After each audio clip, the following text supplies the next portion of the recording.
Welcome back to Good Morning Vail. Earlier on the show, we talked to Dan Smith of Vail Mountain Rescue. Now we're going to talk to the Friends of Vail Mountain Rescue, and that's the fundraising arm for this nonprofit organization based here in the Vail Valley. So we have Ed Lukes, he's the director of fundraising, and then we have Lee Bendel, and you were the former president of That's Friends. correct. Yes. And you brought in Digger, your trusty companion. Oh, yeah. And he's also on the team as well. He's got his search and rescue vest on. Gentlemen, thanks for coming in today.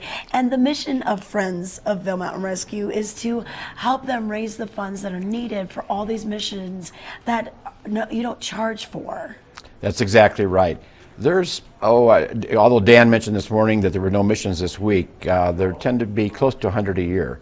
And without this group of 35 volunteers going out usually at night, it's fair to say there would be a lot of lives lost. Yeah. And doing these missions takes a lot of equipment.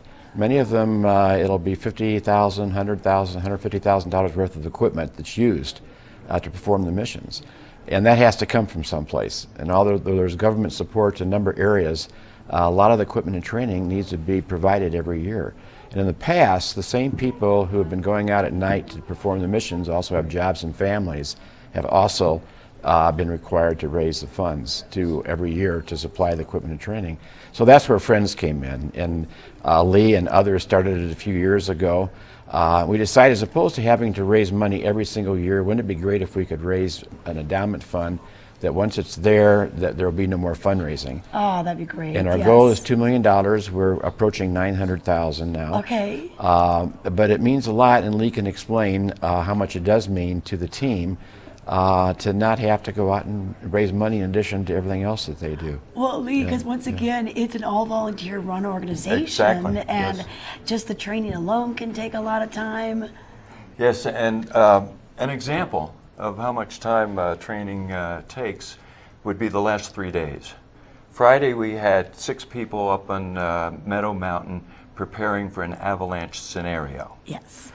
On Sunday we had 18 people up there for 8 hours practicing avalanche skills. That was Saturday. On Sunday, 3 of the dog handlers, me and Digger being one of them, at 8 o'clock we left to go down to the Front Range to train with some of our fellow dog trainers down there. And we got back at 9 in the evening. If you add those 3 days up, the hours for those 3 days, it comes to 201. Wow. So the efforts of the Friends of Mountain Rescue to raise funds so that we don't have to also go out and have cake sales and Christmas tree sales and so forth.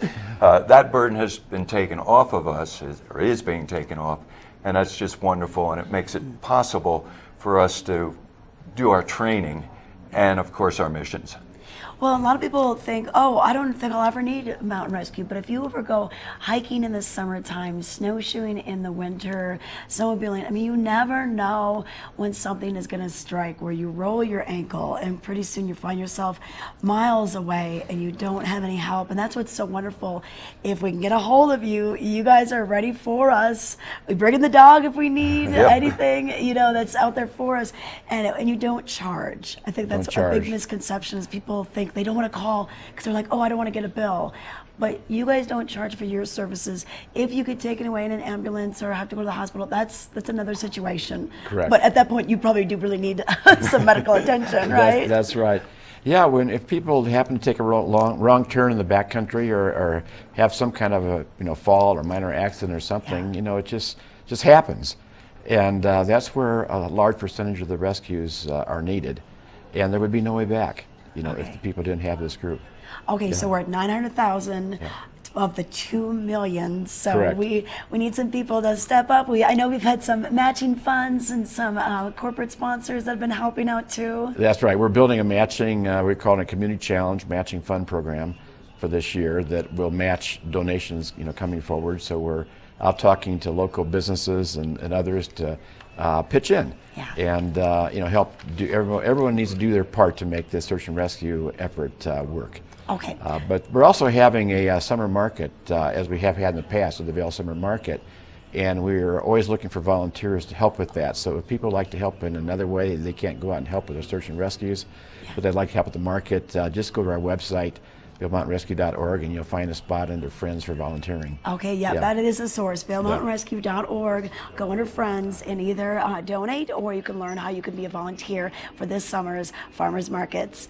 We're going to come back with weather. We have our guest meteorologist here in the studio. Joel Gratz is joining Mark Sassy. We're going to learn about this upcoming storm and how it may track down to our area.